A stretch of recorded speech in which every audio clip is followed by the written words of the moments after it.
She's the Queen's only daughter. To many, the princess who symbolises the best of the royal family. I think a lot of people in this country think that Anne would actually make a great queen. She'd have made a formidable monarch, without a doubt, because it is duty before self, and Anne is the personification of that. But as she turns 70, how well do we really know Anne? Well, I'm not totally useless. I was quite well educated, one way or another. How has her relationship with her family defined her? Princess Anne was the son that Prince Philip never had. She is very much in his image. And what is she really like? She doesn't tolerate fools. She can be snappy. She can reduce grown men to tears. How does it feel having a Buckingham Palace as your private property? I don't know, because it isn't. She doesn't care about being popular. She doesn't care about rubbing people up the wrong way. How's the Duke of Edinburgh this morning? Do you know where I am? Same place as you. We reveal the truth behind her most memorable moments. From the dramatic... Good evening. There's been an assassination attempt on Princess Anne and Captain Mark Phillips. It was an extraordinary incident, and she handled it in the most extraordinary way. To the controversial. Divorce? Very mirror. Never been mentioned. These were love letters. There was something going on between the two of them. No, I have no comment to make on the news at all. We follow the highs and lows of an extraordinary life. She might not be about hugs and cuddles and compassion, but she is about duty and responsibility and hard work. She's still making headlines after 7 decades in the spotlight. But is she the best queen we never had? The Princess Royal.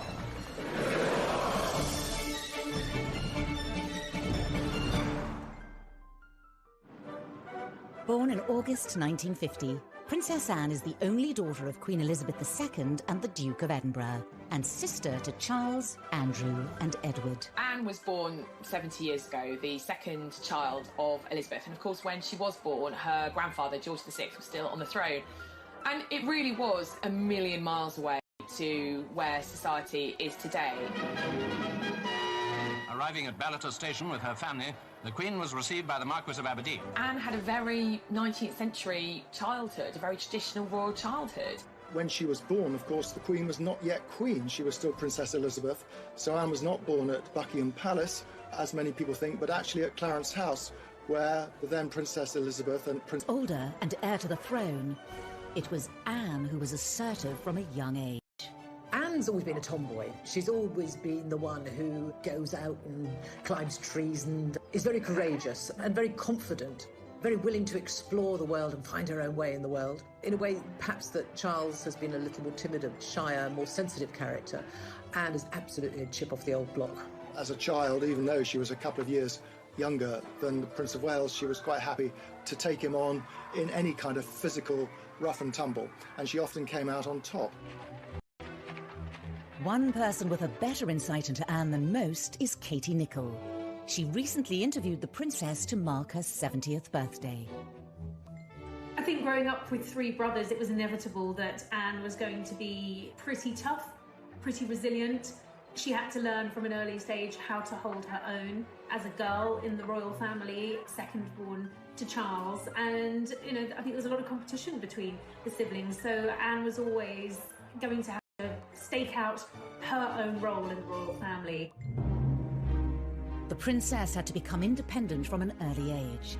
She was not even 3 years old when her mother became queen in 1952. You have to remember that Anne was the daughter of a working mum, which in those days was not that usual. And she had a very hard-working mum. Elizabeth was away a huge amount. I mean, Anne was tiny when her mum and dad went off for 6 months around the Commonwealth. So she and Charles were left not exactly to fend for themselves, but certainly they were largely brought up by nannies and governesses.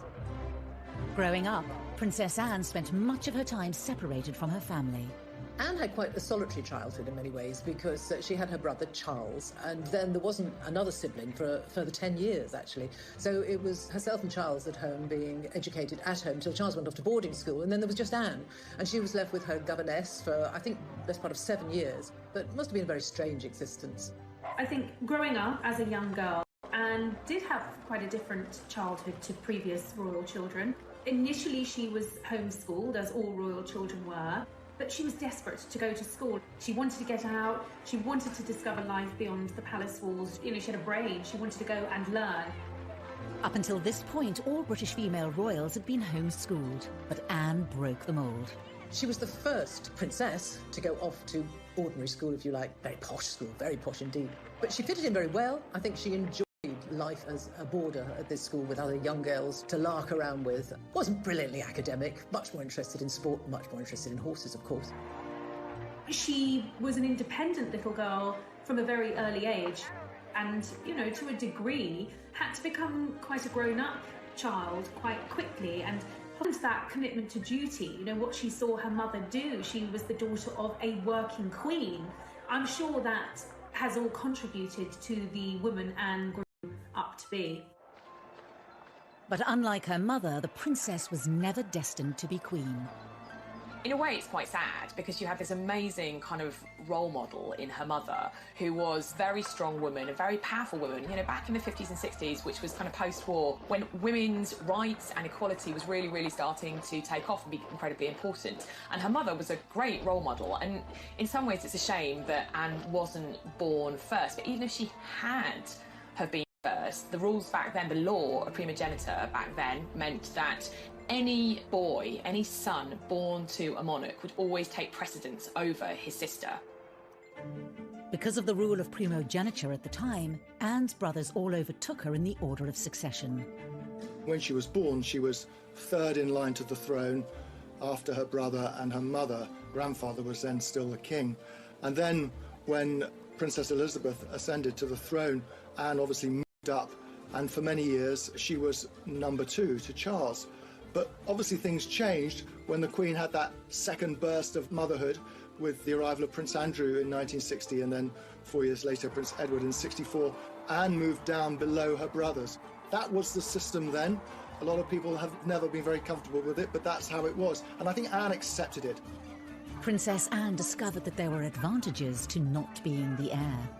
She knew that she was never destined to be queen, and it meant that she was spared a lot of the upbringing that her brothers had to go through. She was allowed a little more freedom. She was able to do what she wanted to do, wear the kind of clothes she wanted to do, see who she wanted to see. It was a degree of freedom, encouraged, I have to say, in part by her parents. Throughout her life, the princess has continued to be pushed further away from the throne.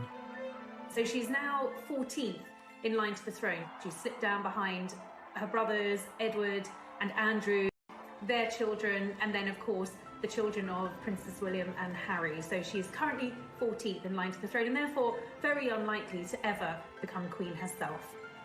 I think playing second fiddle to Charles and then being leapfrogged in line to the throne by, of course, Andrew and then Edward, and subsequently pushed further down the line of succession, I think Anne very much wanted to create a role for herself within the royal family and to really break free, particularly of Charles's shadow. She may have fallen down the line of succession, but many believe Anne is number 1 in her father's eyes. Well, it's long been rumoured that, you know, the Queen's favourite son was always Andrew, and being the only daughter, so very possibly there was some favouritism from Philip to his daughter, and I think she's always looked up to her father. We know that Charles found it difficult being the eldest son, found it difficult being Prince Philip's son, but there wasn't quite the same pressure on Anne. As she grew older, Anne's similarities to her father brought them ever closer. I've always thought that Princess Anne was the son that Prince Philip never had. She is very much in his image, and I think that is what he wanted Charles to be. And Charles was a very sensitive child who grew into a sensitive man who is emotional. Anne is none of those things. Anne is very straightforward, very blunt, calls a spade, but is also very funny. And her father is very funny. And I think they have absolutely the same sense of humour. Does the press really annoy you? Yes, I think Yes, I think it does. I think it wouldn't really be doing its job if it wasn't. Both of them can be quite grumpy, both of them can be quite difficult, both of them shoot from the hip, both of them say what they think, both of them are kind of keep calm, keep buggering on, and both of them have a really strong work ethic. Anne's early work ethic would stand her in good stead for her royal future, but would her strong character lose her favour? And how did she upset America as a teenager? She looked at the time as though she didn't want to be there, they said. She refused to answer anyone's questions, snappily saying, I don't give interviews. She doesn't tolerate fools. She can be snappy. She can reduce grown men to tears. May God bless her and all who sail in her.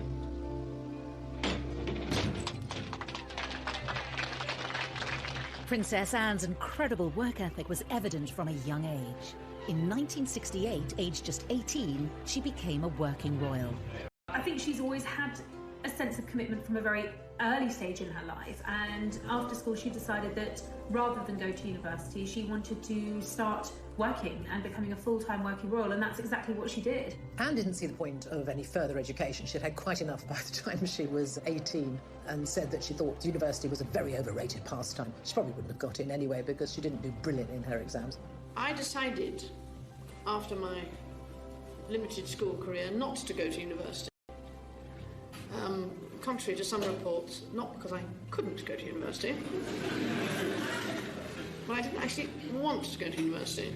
When the Queen and Philip went to Australia in 1970, Anne wasn't even 20, she was still only 19. She accompanied them, and it was the birth of what has become a real royal staple, the royal walkabout. There had never been a walkabout before, but such was the interest in the young teenage Princess Anne, and she was a very an attractive teenager.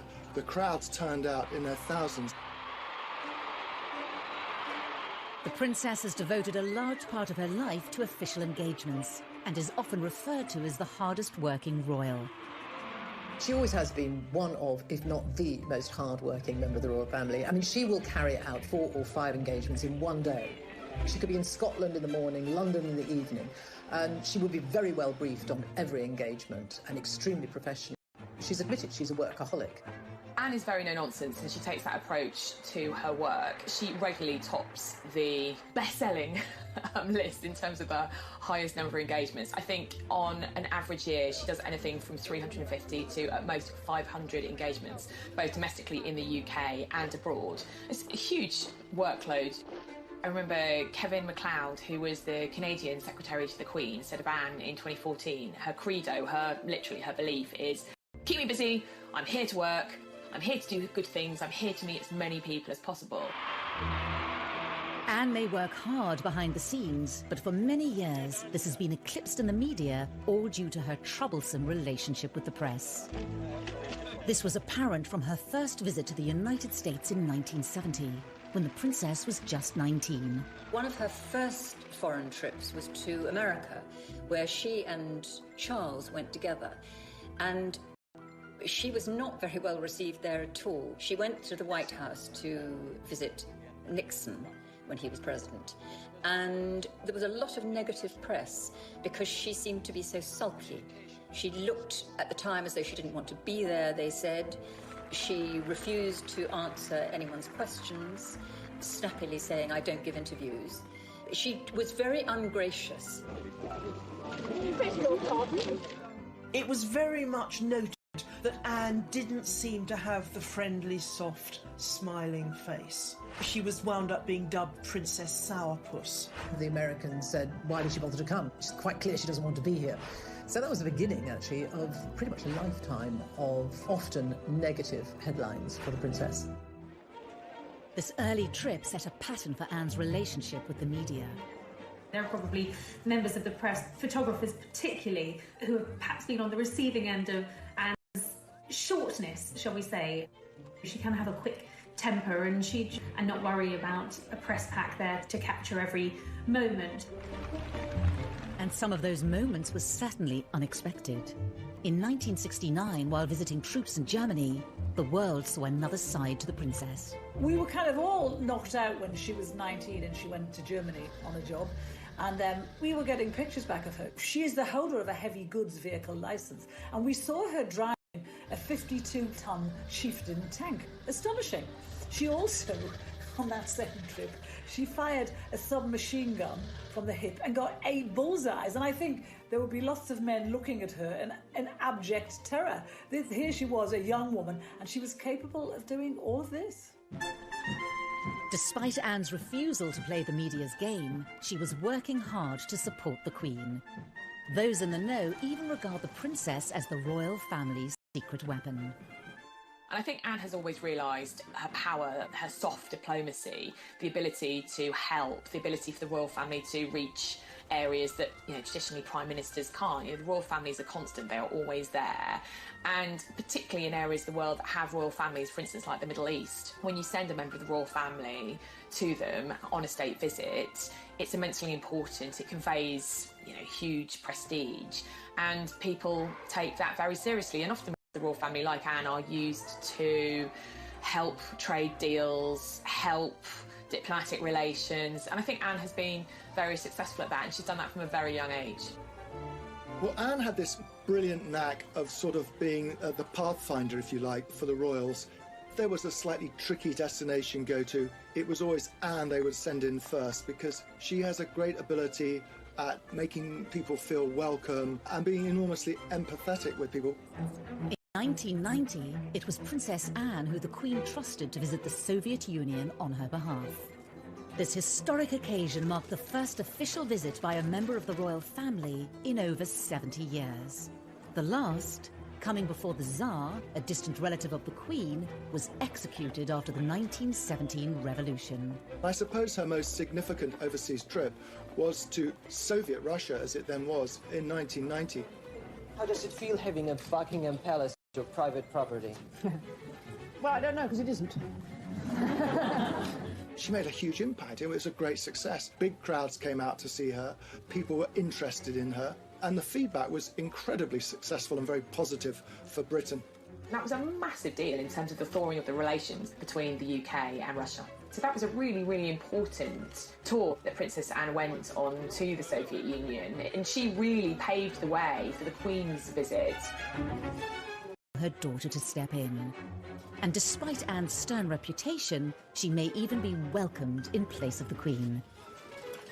The Queen can be very, very shy. She's naturally quite shy on engagements, whereas Anne is far more like Philip. So if you've got Anne on an engagement, you're going to get possibly a little bit more of a relaxed engagement. Anne isn't afraid to talk, she will have banter, she will ask questions, she will engage in a way that I don't think we see the Queen do. When you watch engagements with the Queen, they tend to be very formal. The Queen doesn't say very much. She's shown around and she observes. She may ask occasional questions. But with Anne, I found the engagements to be a lot more informal. As well as her royal duties, Princess Anne is involved with countless charities, organisations and military regiments in the UK and overseas. It's not just the public engagements. She is involved in a huge amount of charities, some 300 charities, some of which she's founded herself. She writes her own speeches. She has a very small staff. Well, Charles famously has a lot of staff looking after him. It's a big operation, being the Prince of Wales. When you look at the charities and patronages that Anne represents, you will see her interests reflected in those charities. So whether it's charities supporting the armed forces or veterans, that's a major issue for her.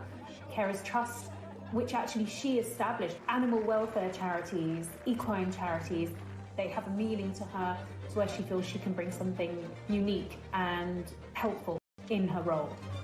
She's never seen the point in being just a nominal head of an organisation, which is why she works so phenomenally hard. It would be almost impossible to go and visit every single charity and organisation she's involved with every year, but she does her damnedest to do so. She believes that if you're going to put your name to it, it needs to be more than just a name on a letterhead. You actually have to go along, see what they're doing, encourage them and bring what publicity you can to them. One charity that has always been close to Anne's heart is Save the Children, and she's willing to take great risks in order to help. If you want to improve the lot of children, then you must improve the lot of their mothers. If there is a fundamental baseline for the Save the Children Fund's work, it is working with mothers and getting mothers to be able to take a much greater part in their children's lives and in the lives of the community in which they live. I think she's very closely associated with the Save the Children Fund. She's been president for, I think, nearly 50 years now, and this has meant a very great deal to her. When Princess Anne carried out those early trips to Africa with Save the Children in the early 70s, this was her really breaking the mould. This was her going far afield, doing something that was at times quite dangerous. The areas that she was going to were these visits to Africa with Save the Children long before Princess Diana was even on the scene. But Anne made it clear that she didn't seek praise from the public or the press.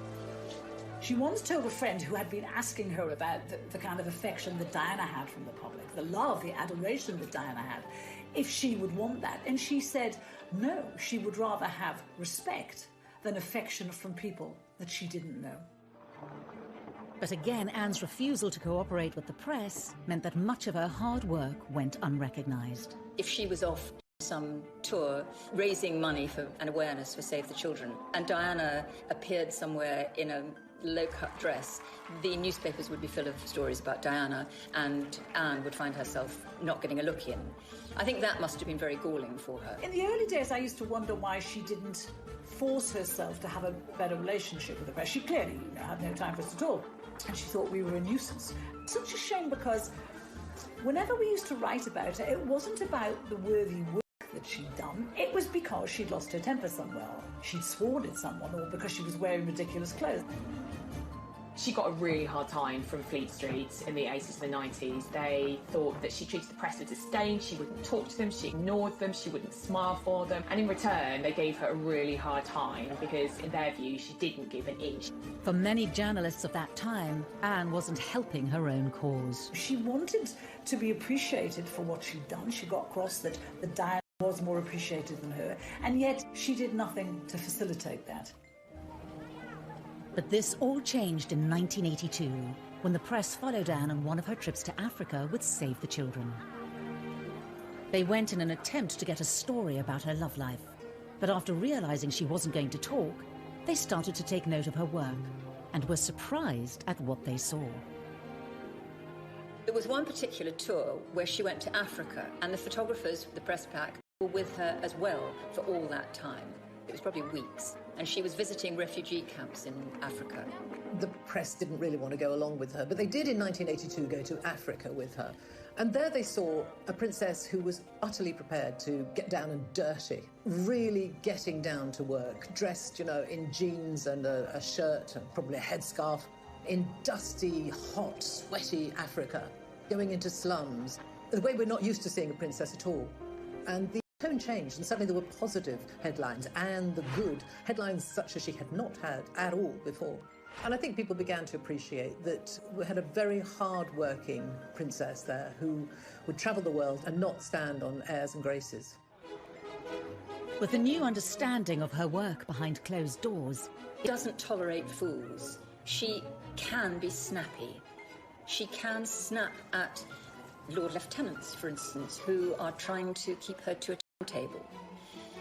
She can reduce grown men to tears. She's very like her father in that respect. And she is a very, very hard worker and wonderful at what she does. Very straight. She is what she is. And she's always said, actually, I've got to be true to myself. I am what I am. And that is a slightly haughty, imperious at times princess, but someone not at all snobbish, and someone with a common touch, albeit a common touch that often involves wearing white gloves. But, you can't take it away from her. She is a hard-working royal. But it's not only Anne's Olympic work ethic that has astounded the public. She's had a whole other career with highs. We had a world-class sportswoman as a working royal, and that's quite unusual. And lows. It's pretty humiliating to be seen covered in mud and water and scrambling after your pony.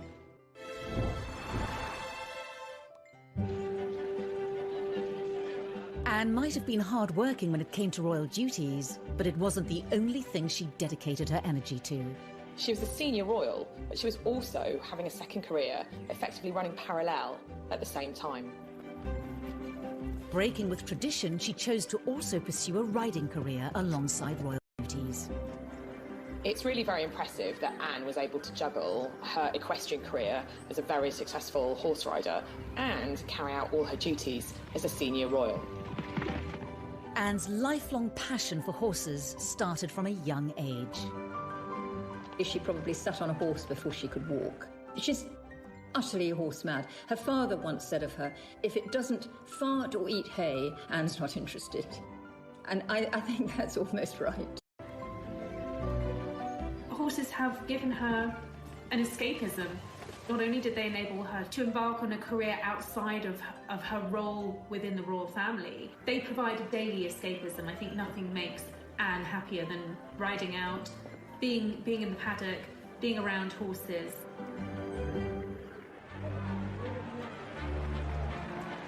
Horse eventing has long been considered a risky sport.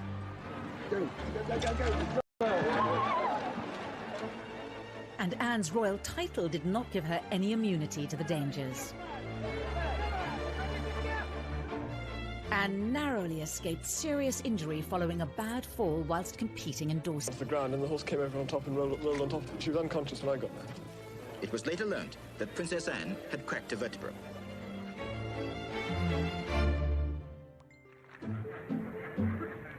Growing success in her equestrian pursuits led to an increased level of press interest in Anne, much to the dismay of the young princess. When they were photographing her when she was riding at events, when she was doing cross-country, and they would be tucked behind a fence, and they would like nothing more than to see her fall off her horse. It was generally thought that this year's cross-country course at Burghley would present no more than a reasonable test for horse and rider. Not so. The 20th jump over a tree trunk into the water at the Trout Hatchery proved to be too much of an obstacle for most of the 60 competitors, not least for Princess Anne. And that was where she originally, the phrase that she's been tagged with ever since, where she told photographers to naff off.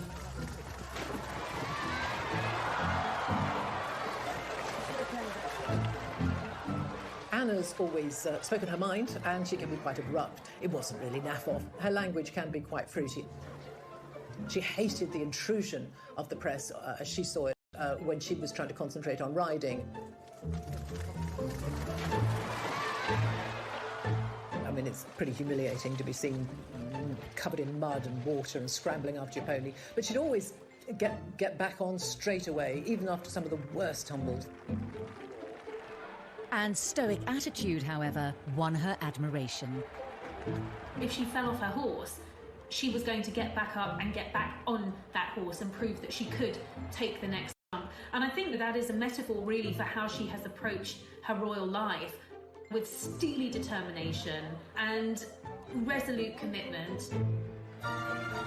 The inevitable falls captured by an eager press corps did nothing to detract from Anne's formidable talent.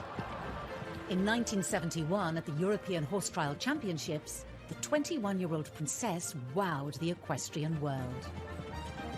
1971 was one of her great equestrian years, I suppose. She competed in the three-day event, the European Championships, and she won. That was absolutely fantastic for her.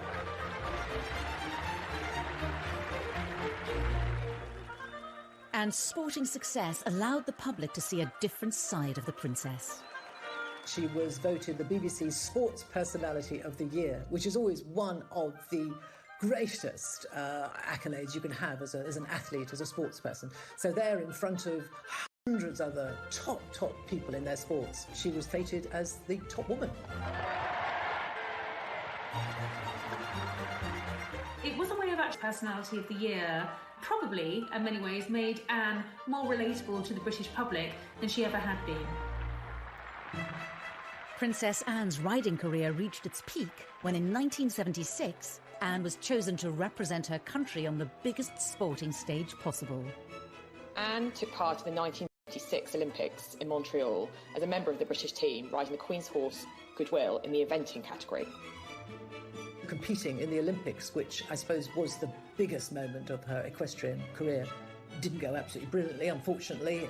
It was a team event and we didn't win, didn't even get a medal, but they were there and they did compete. This was the first time ever that a member of the royal family competed in the Olympic Games, and it was a huge achievement. She earned a great deal of praise and admiration, both in the world of sport, but generally, nationally. We had a world-class sportswoman as a working royal, and that's quite unusual. Anne's achievements earned her the presidency of the British Olympic Association and a lifelong involvement. I think one of Anne's greatest successes in terms of British sporting history was bringing the Olympic Games to London in 2012. The Princess Royal led the well-known delegation, carefully carrying the flame inside a miner's lamp. Sebastian Coe has said that we actually owe her a bigger debt than most of us realise for having secured the London Olympics in 2012. Once again, she showed this character. If she believes in something and she takes it on, she will give 100% and more. The 2012 Games are on. She went to pretty much every event she possibly could during the 2012 Olympic Games in London and around the UK, and really was the figurehead. Anne's dedication and leadership aside, the Olympic Games were also associated with a more personal moment in the princess's life. While at the Mexican Olympics in 1968, a young Princess Anne was introduced to a fellow rider and Olympian, Mark Phillips. Anne's pursuit of equestrian excellence didn't just kind of lead her to professional glory, it also led to her personal happiness as well. It was through the mutual love of horses that she met her first husband, Captain Mark Phillips, a lieutenant in the 1st Queen's Dragoons Guard. Of course, in her world of horses, Anne met quite a lot of dashing young men. She went out with quite a few of them. She went out actually with Andrew Parker as well, quite incidentally, but she was very keen on him. Her eyes finally set on Muhammad as an equestrian athlete. Everyone, I suppose, was looking for the princess to find a suitable husband, someone maybe from the foreign royal family, someone of a similar background, a prince who might be knocking around somewhere in the world. But she wasn't having any of that. She was determined to marry whoever she fell in love with, and the man she fell in love with was Mark Phillips. Determined that their courtship remained private, Anne was careful to keep her blossoming relationship from the press. We found out that she used to ferry Mark around in a horse box to secret locations so they could be together without anyone seeing. Well, there was, I think, an inherent distrust of the press on Anne's part. So when she did get engaged to Captain Mark Phillips, she made a point of outfoxing the media. Has it been a great strain keeping it secret and indeed keeping it away from people like ourselves? I think it has, yes, it became rather a strain. It did annoy the press a great deal because at that time the rumours were knocking around that she was going to engage, she was engaged, she was going to get engaged to Mark Phillips, and the palace denied it. And the day after they denied it, the engagement was announced, which annoyed the press a great deal. The engagement was formally announced on the 29th of May 1973, with the wedding to take place in November. A royal wedding fit for a princess. And a shocking kidnap attempt.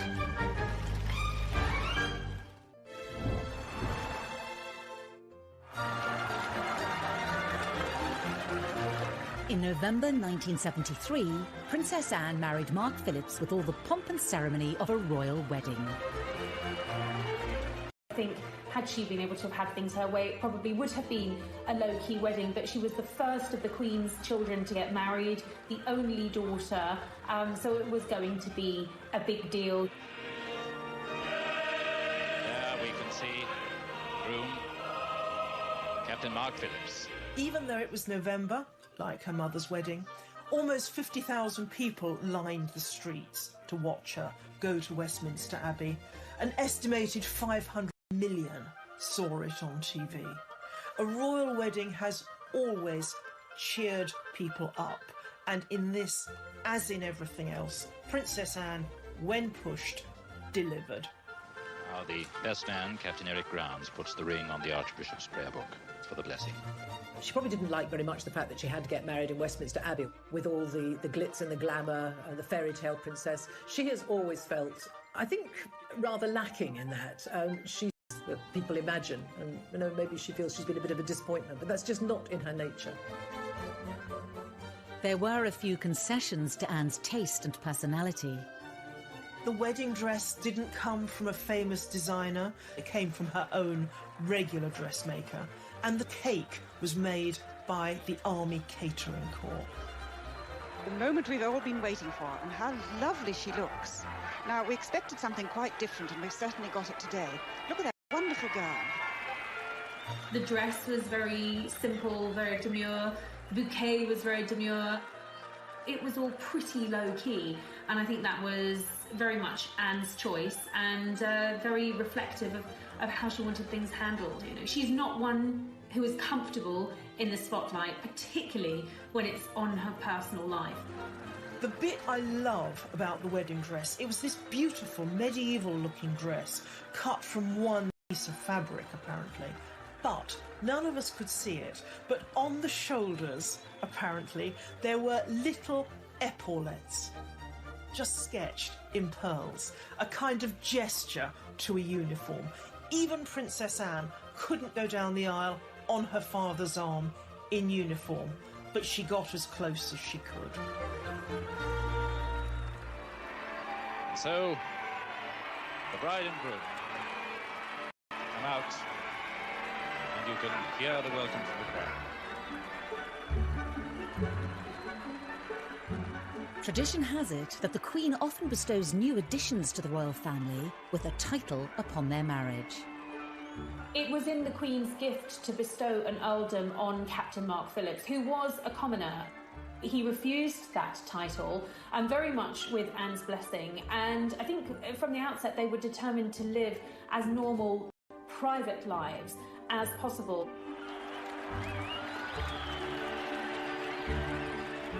It looks as if that was partly a way of saying that Mark Phillips himself did not really want to take rank within the royal establishment. She grew up with possibly what was the burden of having a title. You know, she had by this stage moved down the line of succession. She would have known that any children that she and Mark Phillips had would, without a title, perhaps have a better opportunity at having normal lives, the chance to create independent lives of the royal family and to be their own people. The newlyweds were barely able to enjoy the first months of married life before their peace was shattered when Princess Anne and her new husband were the target of Princess Anne and Captain Phillips. Perhaps one of the most defining moments in Princess Anne's life was when somebody attempted to kidnap her. They escaped, but 4 people were hit, 1 seriously. Good evening. There's been an assassination attempt on Princess Anne and Captain Mark Phillips. Their car was forced to stop by a Ford Escort on the Mall. The driver of the Escort, Ian Ball, jumped out and began firing a pistol at Princess Anne and her police protection officer. He shot several people, including Anne's police protection officer, who immediately got out of the car to confront him, and he shot her chauffeur. Amateur boxer Ronnie Russell was passing as the incident was unfolding. And I see a police officer coming over from the Queen Mother's house towards the car, and I thought, well, that's it. It's all over now. That's the police. It's done and done with. There'll be no more now. And then as he arrived at the car, I saw the bloke just turn around and shoot him. I mean, you can't do that. We don't stand for that. You ain't getting away with that, man. So I struck him at the back part of the head. And he just turned and fired at me. That missed me, went through the windscreen of a taxi coming down the Mall. Ball's intention was to kidnap Princess Anne and ransom her for millions and millions of pounds. The danger Anne faced was grave as the gunman gained access to the princess. The windows all smashed in. There's a gun on the floor. He's got another gun in his hand. He's got Princess Anne by the arm, pointing the gun at her head.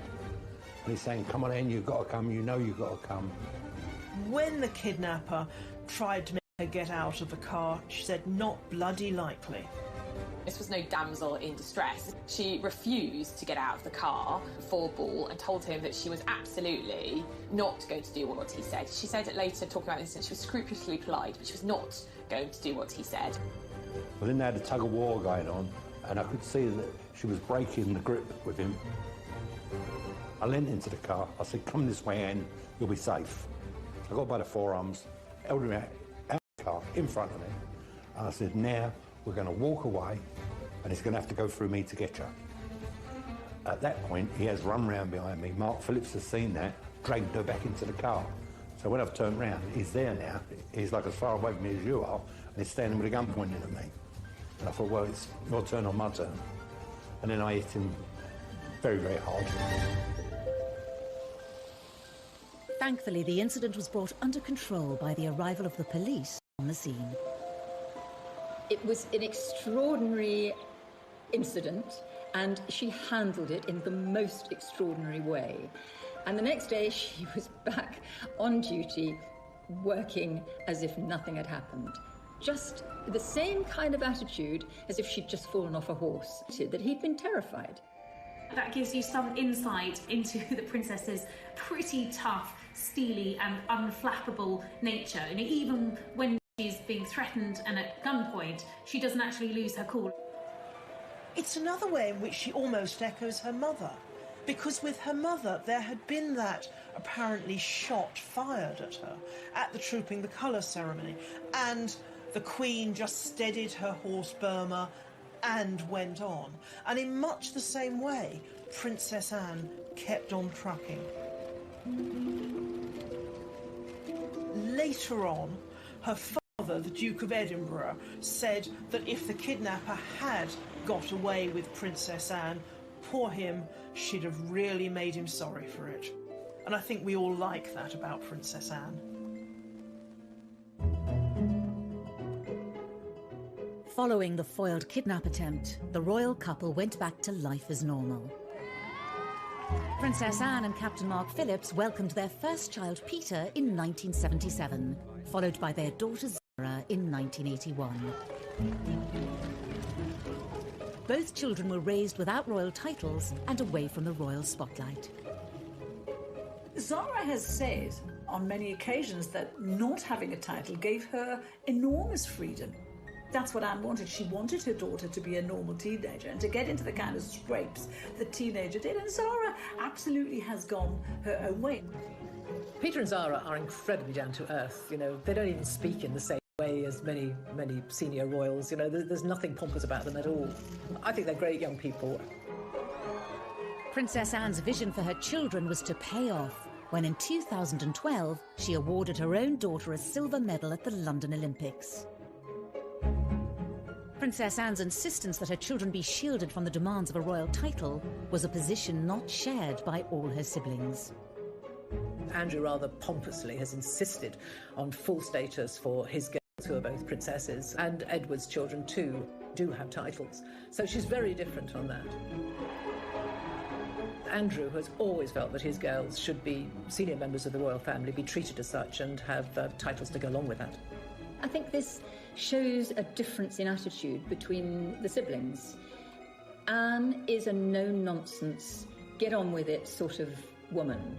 She is royal, she has the titles, and she does the work. But she's not someone who takes herself too seriously. Andrew, her brother, I think, feels very entitled. He wants the adulation. And I don't think she does. Prescient decision. We know that Prince Charles wants the future ahead to be a slimmed-down royal family. Not too many extraneous members of the monarchy. But Princess Anne was there decades before him. Anne may have been notoriously private, but eventually details of her private life did spill out into the open. Rumours swirled of issues within Anne's marriage. Very mirror. Never been mentioned by anybody. And leaked letters suggested a third party's involvement. No, I have no comment to make on the news at all.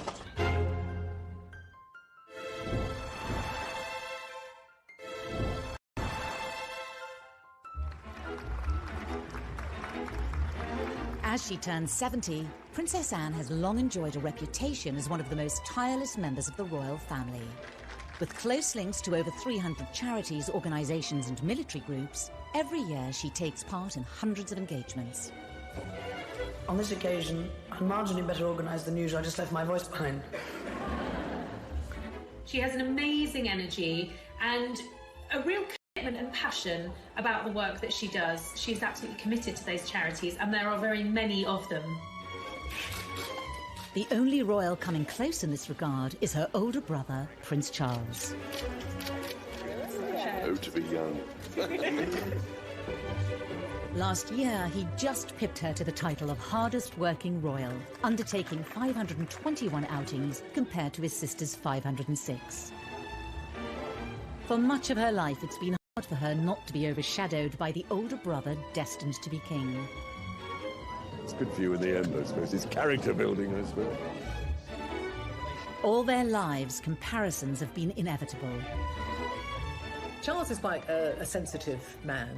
I think we all know that he feels things quite deeply. He thinks very deeply. He's philosophical. He cares a great deal. And I'm not saying that Anne is uncaring, but she's much more like her father, which is a pragmatist. I mean, Philip once said that I'm a pragmatist, Charles is a romantic, and very often a romantic thinks that a pragmatist is unfeeling. I don't think Anne is unfeeling, but she is a much more practical, get-it-done sort of individual than Charles, who feels things very, very deeply. The difference between her and Charles, I think she was tougher than him. She was always stronger than him. In fact, someone once said, you know, she's the king we never had.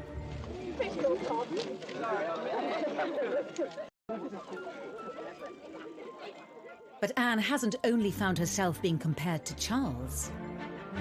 In the 1980s, when he married Diana, they've been like never before.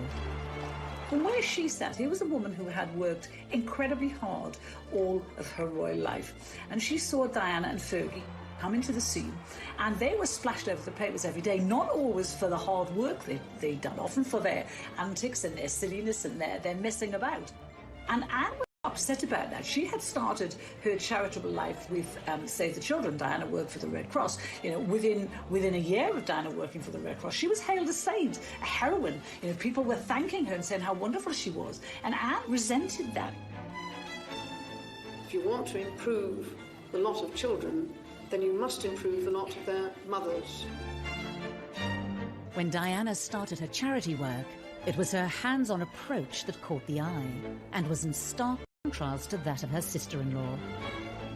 She might not be like Diana, she might not be about hugs and cuddles and compassion, but she is about duty and responsibility and hard work. And I think, as old-fashioned a concept as that might be, I think that's why we like her. It wasn't just in this area that the likes of Diana overshadowed Anne. Amidst all the royal scandals involving her siblings and their partners, Anne emerged untainted. And yet she's not without her own misdemeanors. She received her first speeding fine when she was 20, and she's gone on to get several more. She was even banned from driving for a month in 1990. It's also often forgotten that Anne remains the only senior royal to have a criminal record. In 2002, she pleaded guilty to charges that her dog Dorothy, an English Bull Terrier, bit 2 children in a park. Convicted under the Dangerous Dogs Act, she was fined £500.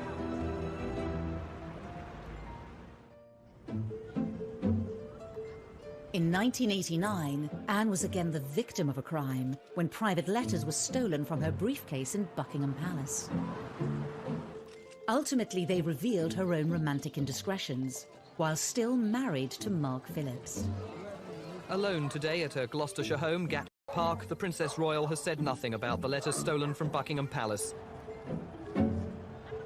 No one quite knew what to make of it, but it transpired very quickly. In fact, the palace issued a statement saying that these were letters from Timothy Lawrence, who was the Queen's equerry at the time, to Anne. And it became very obvious very quickly, though we didn't get the content of the letters, that these were love letters, and that there was something going on between the two of them. No, I have no comment to make on the news at all. It transpired when we all stayed every weekend. And when we all went there to talk to the neighbours, they quite gaily said, oh, yes, she's been coming for months. And we all said, well, why didn't you say anything? And they didn't because they liked her.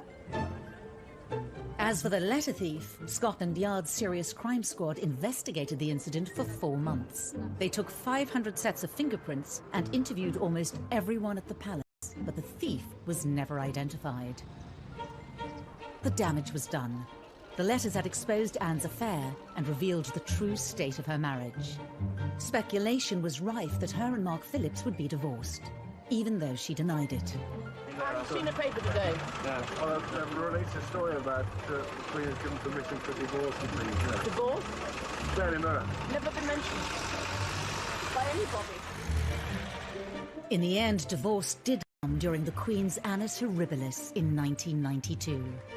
Her daughter might have been the first of the Queen's children to divorce, but it never affected Anne's reputation as much as the others.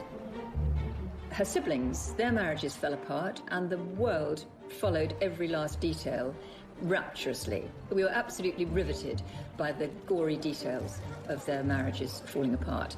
Anne's, she managed to keep very private. The love letters were published, but she just kept on, and she said nothing, and no one dared to ask her anymore. And she married Tim Lawrence very shortly after she divorced Mark Phillips. 1992 even ended on a happy note. The Princess Royal marrying Timothy Lawrence at one of the most low-key royal weddings there's been. So she married at the little church near Balmoral, and that was probably the kind of wedding that she'd have had the first time round, if she had the chance. Small, private, 30 guests for a meal afterwards. She didn't wear a floor-length dress or a veil, just, a little bunch of white flowers in her hair. Had both her children there. I think that wedding was really all about Princess Anne. Since then, Princess Anne has maintained her ferocious commitment to royal duty. Her no-nonsense dedication to carrying out her role is a trait she shares with her mother. It's led many to wonder if Anne was the Queen's child most suited to becoming the next monarch.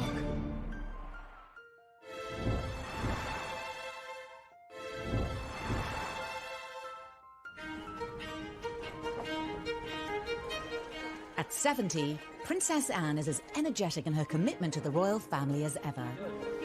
In March 2020, she was at Paddington Station to unveil a train named after the Here, wearing this uniform, which is one of the only things I share with Odette, to represent First Aid Nursing Yeomanry. I think Princess Anne is a great ambassador for the United Kingdom.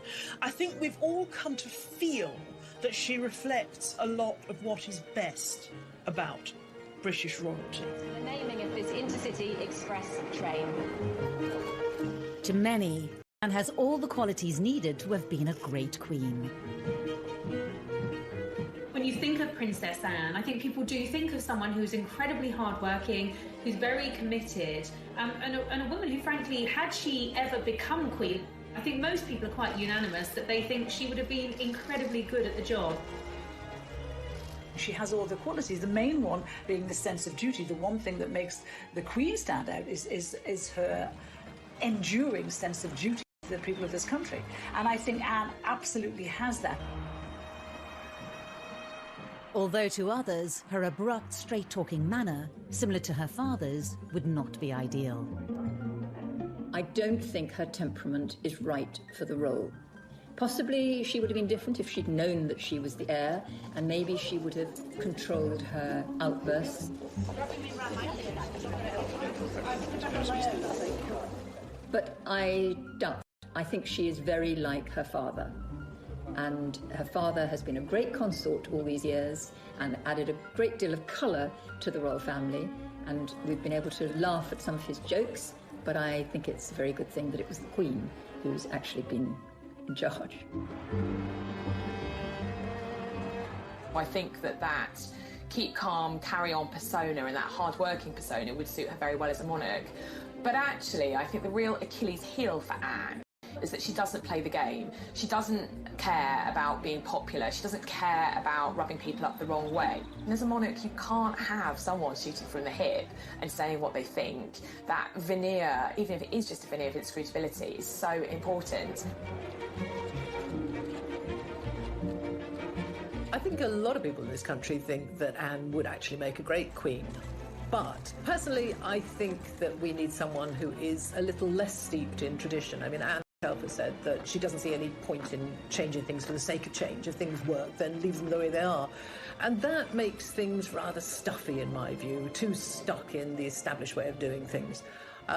So I think we need a moderniser, and I think to a great extent Charles will be, and William certainly will be.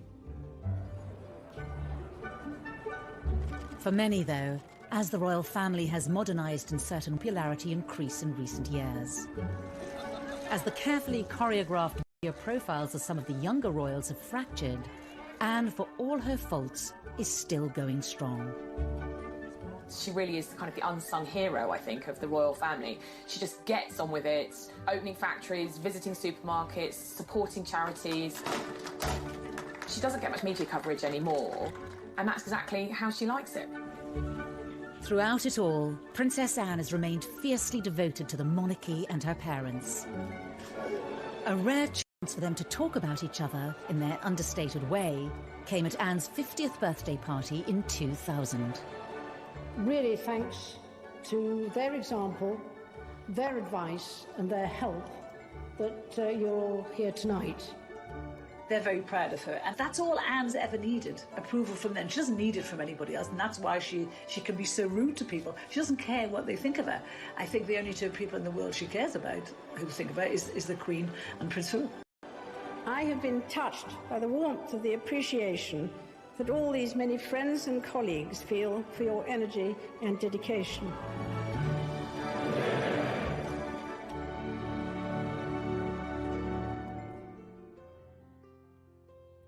In the last year, a rise in popularity for Anne has certainly been helped by a standout portrayal in the TV series The Crown as the family's most unpretentious royal. I rather wish she would like that with me. It would suggest I have significance. Trust me, you wouldn't like it in reality. I would. I'd bully her right back. Fancy swapping then? Fancy being the heir? Not if it means going to Wales.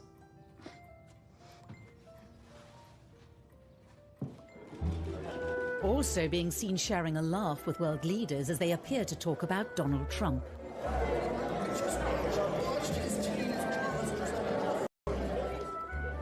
And shrugging at her mother like all children might do, whatever their age. I think actually as she's got older, those kinds of moments now, those bits of her personality make her more popular with the general public. And I think her being not first in line to the throne has enabled her to be more herself, to be more true to herself, and to carve out a really kind of different role for herself. A striking image of the princess in her youth featured on the cover of May's edition of Vanity Fair. And in a revealing interview to mark her 70th birthday, she said it's about serving, and credited her parents for influencing her work ethic. She also warned the younger members of the family against reinventing the wheel when it comes to don't forget the basics. Something she says she intends to do for many more years to come. I think she probably won't ever slow down. I think she's like the Queen in that respect, that, you know, she will just keep ploughing on as long as she's able. She's a great grandma, she loves her grandchildren, but she also loves her work. It is really what she's been born to do, I think she feels, so she'll carry on. She gets a lot out of it, as well as putting a great deal into it. So it is my very great pleasure that I present on behalf of Her Majesty the letters patent to the town of Wootton Bassett. She simply sees her role in life as to serve, and in that respect, she really is the replica of both her mother and her father. For the princess, whose motto is "you just get on with it," the future will be more of the same. As Anne turns 70, for many she's a national treasure, and possibly the best monarch we never had. However, even as she's held up as a paragon of straightforwardness, she's a more complex royal than we think. What you think of Princess Anne almost depends at what moment you clocked her. Did you first think of her as a kind of romantic young princess? Or did you think of her as this really rather grumpy, tetchy figure, very much like her father? Oh, Highness, how's the Duke of Edinburgh this morning? Oh, dear. You know where I am? Same place as you. Or if you're only really thinking about her now, maybe the wheel has turned full circle, and you are thinking of her as someone who represents the best of the old-style monarchy, but in another, she was quite forward-thinking, not giving her children titles, making a life for herself outside of royalty, way before anybody else. So I'm not totally useless. I was quite well educated, one way and another.